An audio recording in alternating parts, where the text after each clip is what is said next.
네, 시작할까요? 안녕하세요.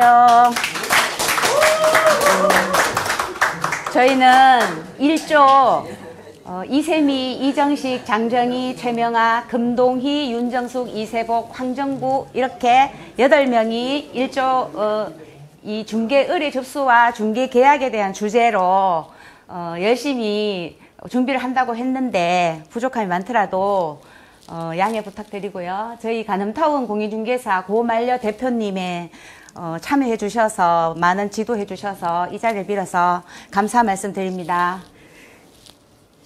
먼저 이제 중개 계약에 대해서 말씀드리겠습니다. 보통 우리가 중개 계약이 그냥 막연하게 어떤 건지 잘 모르고 있다가 제가 이제 이 공부를 하게 됨으로써 좀 자세하게 읽어보니까 서울고등법원에서 판결을 내린 중개계약이란 게 의뢰인이 개업공인중개사에게 토지, 건물, 기타 토지의 정착물에 대한 매매, 교환, 임대차, 그 밖의 권리, 득실 변경에 관한 행위를 중개 행위를 의뢰하고 그 목적인 중개 완성에 대해서 보수를 지급할 것을 약속하는 합의라고 말합니다. 중개계약의 체결이 중개 실무상 중개 의뢰 접수를 의미하기 때문에 보통은 구두로 뭐 이렇게 전화로 의뢰하시는 분도 계시고 찾아오셔서 하시는 분도 계시지만 그 의뢰받은 내용을 중개 업무 처리부, 접수장 등의 임의 서식에 보통 이렇게 기재하는 게 현실이거든요. 보통 이제 의뢰를 하러 오시면 그냥 간단하게 메모장에다가 좀 그 서식이 정해지 않은 그 임의 서식에 저희들은 우선 하고 있습니다. 그러나 법령의 규정에 따라서는 일반 중개 계약서를 사용하거나 전속 중개 계약서를 작성하는 경우도 있습니다. 계약의 체결은 중개 업무의 실질적인 출발점에 해당한다고 볼 수 있으나 중개 계약의 체결을 위해서는 그 수집에 관한 활동, 그 다음에 고객 발견이 전제되어야 되겠죠. 활동 방법에는 저희들이 DM 발송을 하거나 동아리나 뭐 이렇게 취미생활 같은 데 들어가서 직접적으로 수집하기도 하고요. 그 다음에 이제 보통 이렇게 시골 같은 데 토지 같은 데 가면 뭐 똠방이라는 분들이 계셔가지고 그분들이 이렇게 간접적으로 알려주시거나 아니면 친인척들이 또 뭐 어디에 뭐가 났더라 하고 그렇게 간접으로 수집 활동하는 것도 있습니다. 대표적으로 광고가 제일 큰 예시가 될 수 있죠. 중개 계약서의 작성에는 저희는 서명화, 유형화, 중개 의뢰의 접수 자체가 바로 중개 계약의 체결에 해당한다고 볼 수 있으므로 법령에서 정한 서식을 통해서 접수 처리를 하는 게 제일 바람직하다고 봅니다. 중개 계약의 법적 성격으로는 민사 중개 계약이라고 있습니다.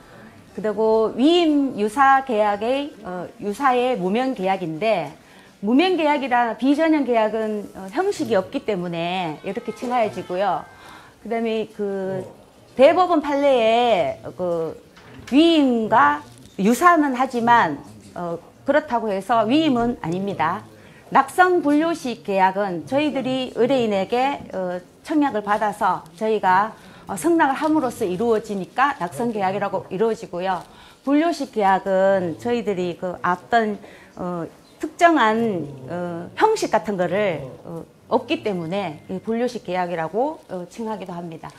유상 계약은 저희들이 반드시 성과가 잘 되면 보수를 받아야 되기 때문에 유상 계약의 법적 성격을 띠고 있고요. 위임 같은 경우에는 특별하게 뭐 약정을 정하지 않으면 보수를 못 받을 수도 있는 거니까 저희는 저희가 했으면 당연히 보수를 청구할 수 있는 권리가 있습니다. 정지 조건부 쌍무계약 이거는 이제 우리가 완성을 해야 계약이 이루어지니까 이렇게 칭합니다.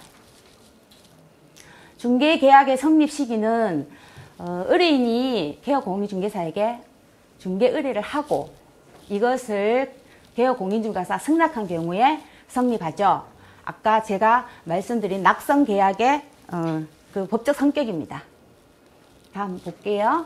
중개계약의 유형은 다음에 구분 기준에 따라 구분이 됩니다. 중개보수의 직업 범위에 따른 분류가 있고요. 중개 활동의 주체 수위에 따른 분류가 있고 중개 권한의 독점성에 따른 분류가 있습니다. 보수의 직업 범위에 따른 분류 중에 순가 중개 계약이라는 게 있는데요. 이 순가 계약, 중개 계약은 원래 내가 바라는 가격을 초과해서 지금 우리가 그냥 흔히 말하는 내가 예를 들어서 얼마를 받아야 되는데 그 이상 네가 얼마를 받든지 그냥 네 맘대로 내 손에 얼마 지어도 하고 이렇게 하는데 요건 약간 부작용이 있는 게 이제 내가 욕심이 가해서 더 많이 받으면 다 내 것이 될 것 같지만 또 중개보수를 초과하면 저희는 또 법에 걸리기 때문에 가장 주의해야 됩니다. 그다음에 중개 활동의 주체수에 따른 중개에서 공동중개계약 뭐 이렇게 흔히 말하는 단독 중개계약을 하면 좋죠. 이제 의뢰인이 오늘 오셔가지고 이제 저한테 물건을 내놓으셨는데 가시고 나서 바로 또 그 물건을 찾는 분이 오신다 하면 단독 중개계약하면 가장 저희한테는 돈 되는 거지만 그렇지가 않거든요. 요즘에는 혼자 하기가 좀 힘듭니다. 그래서 이 부동산 정보거래망 같은 이런 데 물건을 올려서 다른 공인중개사들한테 이제 같이 함께 공동으로 참여를 해서 이렇게 많이 하고 있습니다. 그 다음에 중개 권한의 독점성에 따르면은 독점 중개 계약이나 전속 중개 계약이나 특정 개업 공인중개사에게 중개를 의뢰하고 유효 기간을 두고 너한테만 내놓을 테니까 얼마 기간 안에 팔아도 하고 전속권이나 독점권을 주시는 거예요. 근데 우리가 이렇게 업을 해보면 일반 중개계약인 이제 손님들이 의뢰인들이 불안하거든요. 얘한테 맡겼는데 이게 잘할지 안 할지 사실 모르니까 보통 일반 중개계약으로 이 부동산에 내놓고 저 부동산에 내놓고 이렇게 많이 합니다. 다음 내로 올려주세요.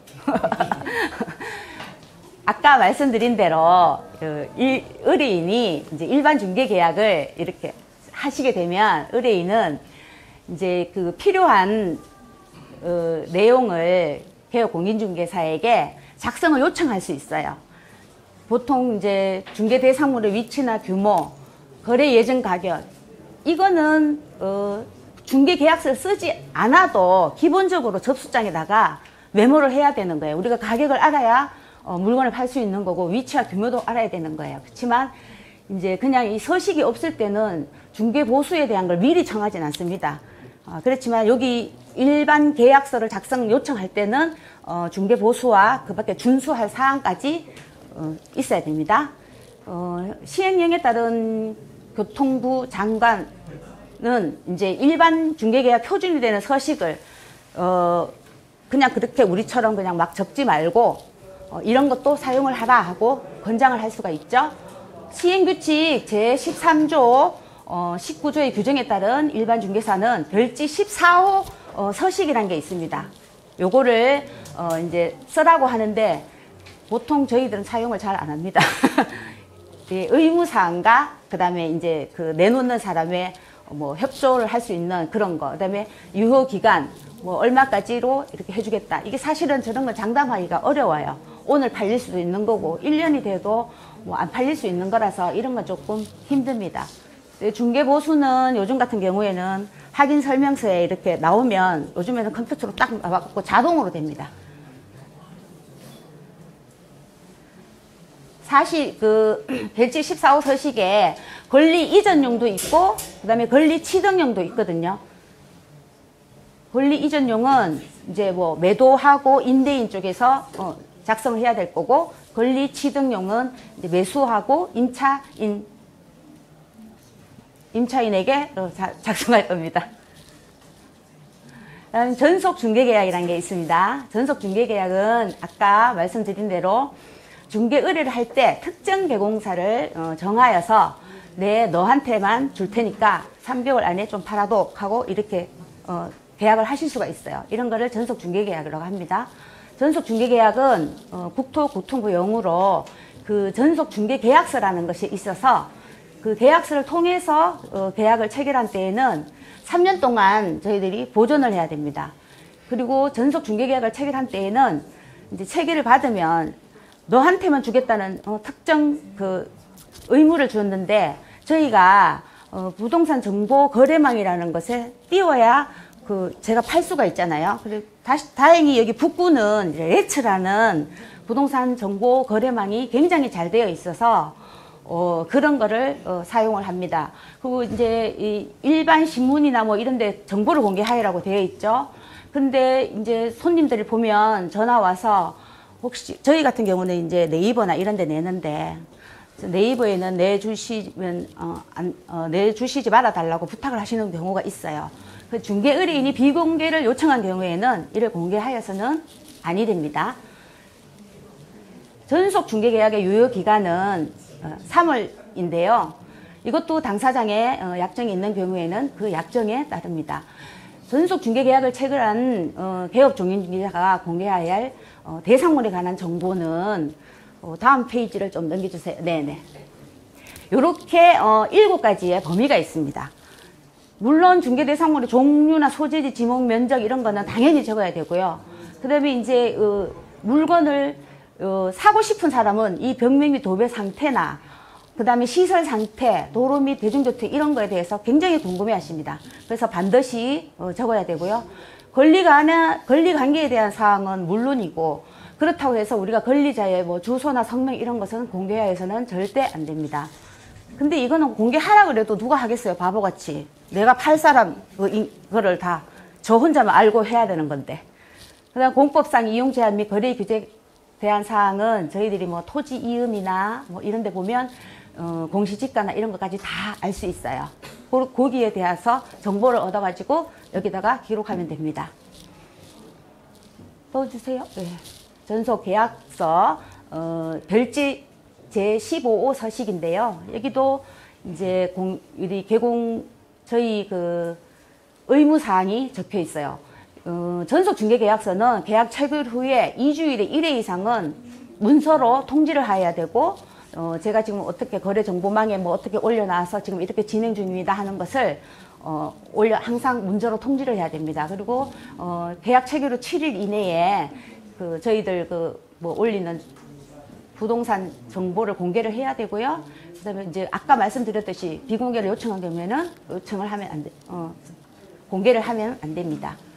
갑의 권리에 대해서 이제 말씀을 드리자면, 이제 갑이라는 건 의뢰인이죠. 의뢰인이 이제 요런 중개 보수에 해당하는 금액을 이제 요런 경우에는 위약금을 내야 돼요. 그 어떤 경우냐면 유효 기간 내에 저희에게 의뢰를 해놓고 다른 개공사한테 중개를 또 의뢰를 해요. 그러면 중개 보수에 해당하는 금액을 위약금으로 내야 됩니다.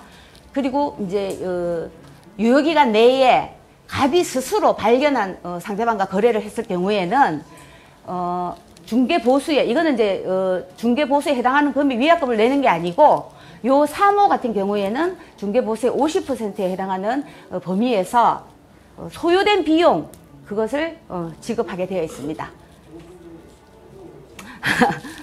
부족한 점이 많았죠. 바쁘게 직장생활 하느라고 뭐 좀 많이 힘들었습니다만, 저희가 이런 거를 이제 하면서 서면화되어 있는 명시 의무 있는 일반 중개 계약을 도입해서 전소 중개 계약의 활성화를 위해서 각오 역할을 하도록 것이 바람직하다는 것을 느꼈고요. 그 다음에 명시되지 않은 서비스 제공 시 명확한 기준을 두고 보수 지급이 가능한 방법을 마련했으면 좋겠다는 것을 느꼈습니다. 고맙습니다.